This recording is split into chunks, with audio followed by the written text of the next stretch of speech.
Hare Krishna everyone, welcome to the another session of Aindra Prabhu. और आज हम बात कर रहे हैं कि आइंद्रा प्रभु की जो बुक अभी पब्लिकेशन में है उसके साथ क्या हो रहा है। अब फाइनली जो है सेट हो गया है कि क्या क्या प्रिंट होना है। आइंद्रा प्रभु ने अप्रूवल दे दिया है और प्रिंटिंग जो है मोशन में सेट हो जाती है। और प्रेस जो होती है 2 कॉपी प्रोड्यूस करती है, इनिशियल मॉकअप कॉपी, और राधा माधव उस कॉपी को लेके आते हैं और आइंद्रा प्रभु के परमिशन से एक कॉपी उनको दे देते हैं और दूसरी अपने पास रख लेते हैं कि ताकि उसको अच्छे से पढ़ सके। कुछ हफ्ते के उपरांत राधा माधव फिर से वृंदावन आते हैं। ये राधा माधव वो हैं जो आइंद्रा प्रभु का दिल्ली में जो कार्य कर रहे हैं, दिल्ली में जितना भी प्रेस, थॉमसन प्रेस के साथ जितना भी इंटरेक्शन हो रहा है वो राधा माधव प्रभु कर रहे हैं, जो प्रोफेशनली एक डेंटिस्ट हैं। और जब वो आइंद्रा प्रभु से कुछ हफ्तों के बाद बात करते हैं फ़ोन पे, तो आइंद्रा प्रभु कहते हैं क्या तुमने 3rd चैप्टर पढ़ा है इसका? तो राधा माधव कहते नहीं, अभी तो मैं 2nd पे ही हूँ और मैं स्लोली इसलिए पढ़ रहा हूँ क्योंकि मैं हर चीज़ एक एक शब्द को अच्छे से समझ पाऊँ। तो आइंद्रा प्रभु कहते हैं कि इसीलिए मैंने तुमसे ये बात करी, क्योंकि जो मैंने 3rd चैप्टर में लिखा है वो कभी भी नहीं लिखा गया शिला भक्ति विनोद ठाकुर के टाइम के बाद से। और मुझे लगता है कि ये कहीं पे भी नहीं, गौड़ीय वैष्णव की सोसाइटी में ये सबसे पहली बार ऐसा हो रहा है कि जो ये लिखा जा रहा है। और इसमें मेरे को ये सीक्रेट्स नहीं रिवील करने थे, क्योंकि ये एक नॉर्मल साधक भी किताब पढ़ सकता है। मुझे ये सीक्रेट्स नहीं रिवील करने थे, लेकिन ये जो मेरे निताई सची सुता के विग्रह हैं, इन्होंने मेरे को बहुत ज़्यादा फोर्स किया है इसके लिए। और आइंद्रा प्रभु ने इसने रागनुगा साधना के बारे में लिखा है, जिसको भक्ति विनोद ठाकुर ने लिखा है कि जब हम डिवोशनल सर्विस को प्रैक्टिस करते हैं ब्रजवासियों के फुल फुट स्टेप्स को फॉलो करते हुए, वो होती है रागात्मिका भक्ति। और ये उन्होंने अपनी बुक में इसका डिटेल विवरण दिया है भक्ति विनोद ठाकुर ने, कि एक बहुत सुंदर लश ग्रीन गार्डन्स है जो कि ललिता कुंड के पास है। ललिता कुंड जो है राधा कुंड के पास है, तो ललिता कुंड के वहाँ पे एक बहुत सुंदर ग्रीन कलर के गार्डन्स हैं। वो नॉर्दर्न बैंक ऑफ ललिता कुंड में है। और वहाँ पे एक कॉटेज है और विश्वलिंग कल्प वृक्ष है वहाँ पे। और पूरे रास्ते पे इतने सुंदर से हीरे मोती जड़े हुए हैं। और वहाँ पे अगर बीच बीच में रिलैक्स और रिफ़्रेश करने की जगहें बनी हुई हैं। और एक मेज़ है सेंटर में, एक भूल भुलैया सा है उसके सेंटर में, जिसके अंदर एक लवली कॉटेज है। एक ऐसा निकुंज बना रखा है जो क्रिस्टलाइन है, क्रिस्टल्स का एक निकुंज बना हुआ है।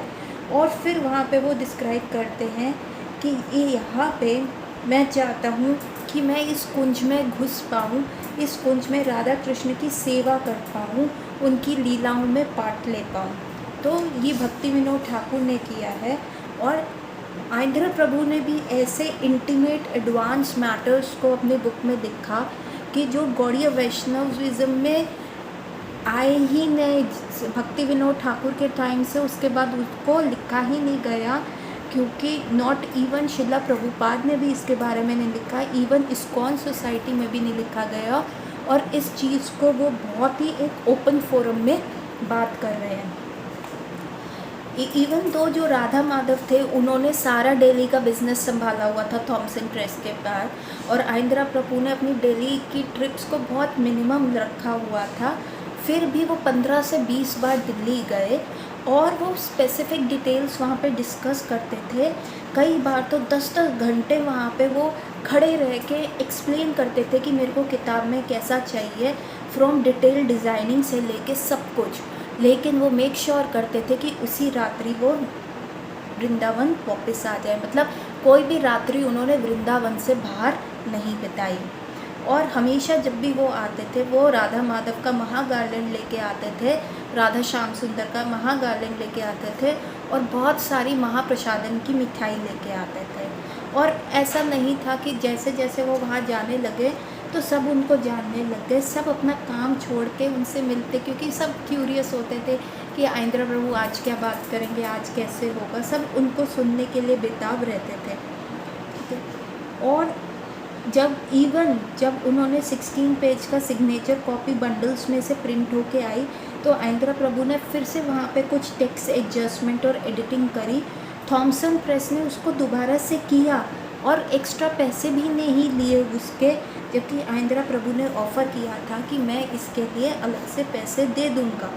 आइंद्रा प्रभु बिल्कुल परफेक्शनिस्ट थे। वो किसी भी छोटे एरर के ऊपर भी जिसको कहते हैं हाँ नहीं भरते थे, कि मतलब जो पढ़ते हुए हमारी आंखों से भी इधर उधर हो जाए, ऐसे एरर के लिए भी आइंद्रा प्रभु सारी चीज़ें चेंज करा देते। चाहे वो ग्रामर हो, चाहे वो पंक्चुएशन मार्क क्यों ना हो, तो वो हमेशा से री एडिटिंग कराते थे। इसी वजह से वो जो होल सिग्नेचर पेज था उसको दोबारा से रीप्रिंट किया गया, क्योंकि वो बिल्कुल परफेक्शनिस्ट थे। चाहे वो बुक प्रिंट कर रहे हों, चाहे वो रिकॉर्डिंग कर रहे हों, चाहे वो ऑल्टर पे राधा श्याम सुंदर को ड्रेस कर रहे हों, वो हमेशा परफेक्शनिस्ट थे। और एक बार उनसे राधा माधव से वहाँ पे किसी प्रेस के कार्य करते हुए व्यक्ति ने पूछा कि ये आपकी बुक की डिज़ाइनिंग किसने करी है। तब राधा माधव ने बताया कि ये आइंद्रा प्रभु की ही क्रिएटिविटी है, जो उन्होंने सारी डिटेल्स को ध्यान रखा। प्रभु जी ने एक एक छोटी छोटी डिटेल्स को ध्यान रखा। फाइनली मिड जुलाई में बहुत बार आए गए दिल्ली, और बहुत बुक डिटेल्स और एडिटिंग, कवर डिज़ाइन, कैसा पेपर होना चाहिए, बाइंडिंग होनी चाहिए, पैकिंग होनी चाहिए, और सारे मैटर्स को करते हुए आइंद्रा प्रभु के पास एक फुल कलर प्रूफ आ गया कि वो प्रोडक्शन के बाद किताब कैसे लिखेगी। और आइंद्रा प्रभु ने बड़े ही प्रसन्नता से कहा, हाँ ऐसी ही किताब मैं चाहता था। फिर भी उन्होंने कुछ स्मॉल चेंजेस के लिए कहा कि कुछ छोटे छोटे चेंजेस करने चाहिए थे, और आइंद्रा प्रभु उसका एक्सपेंस उठाने को तैयार थे। एक दिन क्या होता है, एक प्रेस एम्प्लॉय जो थी वहाँ पे, बेनू अग्रवाल के नाम से, वो राधा माधव के हाथ में बीट बैग देखते हुए कहती है, अरे आप इस्कॉन फॉलोअर हैं क्या? तो राधा माधव ने कहा, हाँ जी माता जी मैं हूँ, और आप? उन्होंने कहा, हाँ मैं भी हूँ, मैं अभी जुड़ी हूँ, और मुझे वृंदावन आना बहुत अच्छा लगता है, और स्पेशली आपने सुना है आइंद्रा प्रभु वहाँ पे का कीर्तन, मैं उनकी बहुत बड़ी फ़ैन हूँ। तो राधा माधव ने कहा कि माता जी आपकी प्रेयर शायद आज आंसर हो गई हैं, क्योंकि जिन आइंद्रा प्रभु के बारे में आप बात कर रहे हो वो आपके ऑफिस में बैठे हैं, और वो सारी पब्लिकेशन, अपनी बुक की पब्लिकेशन अरेंजमेंट कर रहे हैं, क्या आप उनसे मिलना चाहोगी? और बेनू माता जी इतनी खुश हुई और वो राधा माधव के साथ ऑफिस में चली गई, और वहाँ उन्होंने अपने आप को आइंद्रा प्रभु के सामने इंट्रोड्यूस किया। बेनू माता जी बताती हैं कि जैसे ही मैं कॉन्फ्रेंस रूम में गई और वहाँ मैंने देखा एक सिंपल सा साधु बैठ के चैंट कर रहा है अपनी बीट्स पे, और उसके चेहरे पे एक अलग सा ही तेज निकल रहा है, और उनकी आंखों में इतनी चमक थी, तो मैंने सीधा ही उनको जाके प्रणाम कर दिया। उस समय मैंने इसको नया जुड़ी थी, मुझे नहीं पता था कि प्रणाम की क्या प्रणाली है वहाँ पे, लेकिन मैंने प्रणाम किया, मेरे हृदय ने कहा, और मैंने वहाँ पे उनको प्रणाम कर दिया। मैं बहुत सारे प्रश्न अपने मन में लेके गई थी उनसे पूछने के लिए, लेकिन जैसे ही मैंने उनके दर्शन किए मैं सब कुछ भूल गई। ऐसा लग रहा था मेरे सारे जो डाउट्स हैं वो ख़त्म हो गए। मैं उनके एकदम तेजमय चेहरे को देखते देखते ही रह गई। आइंद्रा प्रभु ने मुझसे पूछा, तुम्हारा क्या नाम है, तुम यहाँ क्या करती हो, क्या तुम हरि नाम चांट करती हो? अरे करती भी हो तो कितने राउंड्स चांट करती हो? तो मैं बेनू माता जी ने जवाब दिया, मैं 4 राउंड्स करती हूँ एवरी डे, और मुझे चैंटिंग में इतना इंटरेस्ट नहीं आता। तो आइंद्रा प्रभु ने कहा, कृष्ण कौन है, तुम कृष्ण के साथ क्या संबंध रखती हो? तो माता जी को समझ नहीं आया इस प्रश्न का क्या उत्तर देना है। तो उन्होंने कहा, आइंद्रा प्रभु ने, क्या कृष्ण तुम्हारे बेस्ट फ्रेंड हैं? क्या वो तुम्हारे प्रोटेक्टर हैं या तुम्हारे प्रियतम हैं? कृष्ण कौन है तुम्हारे लिए? माता जी ने कहा, हाँ मुझे समझ आया, वो मेरे बेस्ट फ्रेंड हैं। तो उन्होंने कहा, ठीक है, ये बहुत इम्पॉर्टेंट है, जब भी तुम चैंट करोगी आगे से तुम ये सोच के करना कि कृष्ण तुम्हारे बेस्ट फ्रेंड है और तुम उनको पुकार रही हो। जब तुम इस मूड में चैंट करोगी तो तुम्हें डेफिनेटली हरि नाम करने का स्वाद आएगा, टेस्ट आएगा। बेनू माता जी कहती है, मेरी आंखें आंसुओं से भर गई। सिर्फ कुछ चंद मिनटों ने आइंद्रा प्रभु ने मुझे सारी शास्त्रों का एसेंस दे दिया, मुझे एक रिलेशनशिप कृष्ण के साथ क्या डेवलप करना है वो सिखा दिया। और राधा माधव ने जब ये देखा, उन्होंने कहा, ये होती है असली प्रीचिंग। भगवान कृष्ण के साथ हमारा संबंध एक ऐसा संबंध, एक इंटीमेट संबंध जो हम रिलिश करते हैं। और बेनू माता जी ने कहा कि हाँ मुझे ये रियलाइज़ हुआ। और जब नेक्स्ट टाइम आइंद्रा प्रभु थॉमसन प्रेस गए तब बेनू माता जी अपनी कुछ फ्रेंड्स को लेके भी वहाँ आई थी आइंद्रा प्रभु से मिलने। जब भी आइंद्रा प्रभु प्रेस जाते राधा माधव उनके अपने घर में प्रसादम के लिए इनवाइट करते कि वृंदावन जाने में हमेशा उनको लेट हो जाता था। एक सर्दी की इवनिंग की बात है, आइंद्रा प्रभु ने कहा कि मुझे ना अब शावर लेना है खाना खाने से पहले, और वो बाथरूम में एंटर करने ही वाले थे, लेकिन तभी वो कन्वर्सेशन एक किसी के साथ वार्तालाप शुरू हो गया कि कितना इम्पॉर्टेंट है कि यंग लोगों को, जो नई हमारी जनरेशन आ रही है, उनको वैदिक लाइफस्टाइल में ढालना। और वो घंटों वहाँ पे खड़े रहे गमछा में, और उनके पैर बेयर फुट थे, उन्होंने चप्पल भी नहीं धारण करी हुई थी, और दिल्ली के सर्द फर्श के ऊपर वो खड़े रहे। उन्होंने कहा क्यों नहीं हम धोती पहनते, क्यों नहीं हम तिलक ऑफिस में लगाते, हम क्यों शर्माते हैं, हम किस बात की शर्म करते हैं, हम क्यों कर्मी व्यक्तियों की तरह रहते हैं। ऐसा वो डिस्कस करते रहते थे। उस दिन उन्होंने पूरा दिन कुछ नहीं खाया था, और इतनी ज़्यादा सर्दी पड़ रही थी और वो एग्जॉस्ट थे, लेकिन कुछ भी उनको रोक नहीं रहा था अपने माइंड के विचारों को प्रकट करने के लिए। और वो इतने इमर्स हो गए, इतने ज़्यादा डूब गए उस डिस्कशन में कि वो सब कुछ भूल गए। राधा माधव की वाइफ थी मंजू लाली, उनको बहुत पसंद था कि आइंद्रा प्रभु उनके घर आए। वो एकदम डिफरेंट प्रकार के व्यंजन बनाती थी, और जब भी वो बनाती थी उनको इतना आनंद आता था आइंद्रा प्रभु को सर्व करने में। तो आइंद्रा प्रभु ने एक बार कहा, अरे तुम्हें कैसे पता मुझे बंगाली मिठाई पसंद है, किसी ने तुम्हें बताया क्या? और ये स्टफ्ड करेला और ग्रीन पेपर्स, तंदूरी पराठा और मैंगो पुडिंग, इतना ज़्यादा प्रसादम, हा, मुझे तो मज़ा आ गया। ऐसा प्रसादम हो तो मैं कहूँगा कि मैं भगवान कृष्ण की कृपा को हर रोज़ सेलिब्रेट करना चाहता हूँ। पर लेकिन ये मुद्दा नहीं है, भगवान कृष्ण मेरे को किसी भी हाल में रखे मैं खुश रहूँगा, चाहे मेरे भूखे रहने से उनको प्रसन्नता हो तो मैं भूखा रहूँगा, और यदि इस प्रकार का इलाबोरेट प्रसादम मेरे सामने आ रहा है तो भी मैं खुश हूँ। और जैसे ही उन्होंने कहा, उन्होंने मंजुला सा से बताते रहे, अरे इसमें तुमने ये डाला ना, गेस करते रहे कि इसमें तुमने ये डाला है ना। और कई बार तो उन्होंने मंजू लीला माता जी से उनकी रेसिपी मांग ली। उन्होंने कहा जब मैं तुम्हें देखते हूँ, राधा माधव को बोला कि जब मैं तुम्हारी पत्नी को देखता हूँ कि वो किचन में से कैसे इधर उधर भाग के लिए मेरे लिए प्रसादम ला रही हैं, तो मैं सोच सकता हूँ कि जो गोपी होती हैं वो कितने केयरफुली और डेडिकेटेडली श्रीमती राधा ठाकुरानी को और कृष्ण को सर्व करती होंगी, कैसे वो इधर उधर भागती होंगी। और तुम्हें पता है राधा रानी को फ्राइड अरबी तारू रूट बहुत पसंद है, और यही आइंद्रा प्रभु को भी बहुत पसंद थी। और एक इवनिंग जब उन्होंने प्रसाद खाया वो इतने प्रसन्न हुए, और आइंद्रा प्रभु ने उन माता जी को कहा, मंजू लीला मैं तुमको ब्लेस करता हूँ। और उनका गला एकदम इमोशन से अवरुद्ध हो गया, फिर भी वो बोल पाए, मैं तुम्हें एक दिन ब्लेस करता हूँ कि एक दिन ऐसा ज़रूर आएगा कि जैसी अरबी की सब्ज़ी तुमने मुझे खिलाई है वैसी तुम श्रीमती राधा रानी के लिए कुक करके उनको पवाओगी। हरी बोल। ऐसा ब्लेसिंग आइंद्रा प्रभु ने मंजू लीला माता जी को दिया। आइंद्रा प्रभु कई बार कीर्तन करते थे राधा माधव के घर पे, और वहाँ पे वो कृष्ण के बारे में बोलते थे। और राधा माधव ने उनका एक प्रोग्राम भी ऑर्गेनाइज़ कराया इस्कॉन दिल्ली में, श्री श्री राधा पार्थसारथी मंदिर में। और एक दिन वो प्रोग्राम में जब वो जा रहे थे तो राधा माधव का तो फ़ोन ही नहीं रुक रहा था, वो बार बार रिंग कर रहा था। सारे डिवोटीज़ कह रहे थे, अरे तुम कहाँ पे हो, कब आओगे, आइंद्रा प्रभु कब आ रहे हैं। और जैसे ही वो आइंद्रा प्रभु को कैरी करने हुई कार टेंपल के पास आई तो बहुत सारे लोग स्ट्रीट पे आ गए, और आइंद्रा प्रभु की कार आगे ही नहीं बढ़ पाई पार्किंग लॉट की तरफ।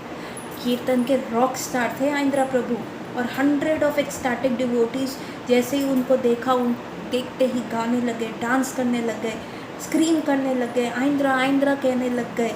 और सब एकदम ऐसे सैलाब आ गया डिवोटीज़ का जो हरि नाम करना चाहते थे आइंद्रा प्रभु को लेके।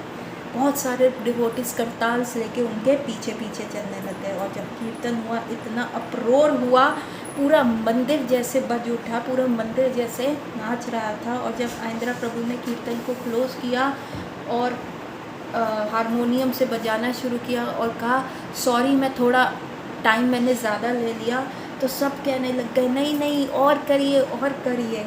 और आंध्रा प्रभु ने कहा ये होम है लेकिन मेरा असली होम वृंदावन धाम है। सनातन गोस्वामी भी कहते हैं हरि भक्ति विलास में कि ये बहुत बहुत फॉर्चून है एक जीव की यदि वो वृंदावन की बाउंड्रीज़ में आ रहा है, वृंदावन धाम में आ रहा है और उस बाउंड्रीज़ में आके वो स्ट्रिक्टली वहीं पे रहता है और वृंदावन के इंस्ट्रक्शंस फॉलो करता है। सिर्फ एक ही कंडीशन पे वो वृंदावन छोड़ सकता है, जब वो वृंदावन धाम के बारे में प्रचार करे सारी जगह पे और अपने स्पिरिचुअल मास्टर अपने गुरु की आज्ञा के अंडर। और जब वो ऐसा करता है फिर भी उसे सावधान रहना चाहिए, उसको वृंदावन जल्दी ही वापस आ जाना चाहिए, नहीं तो ये एक मूर्खता की निशानी होगी कि इतना बड़ा सौभाग्य मिला और फिर भी बिग रिस्क ले रहे हो, धाम को छोड़ के जा रहे हो। अरे इस धाम में तो आपको अपना सच्चिदानंद स्वरूप की ज्ञात हो सकता है। कौन रिस्क लेगा, कौन ऐसा बेवकूफ़ है जो रिस्क लेगा धाम को छोड़ के जाने में।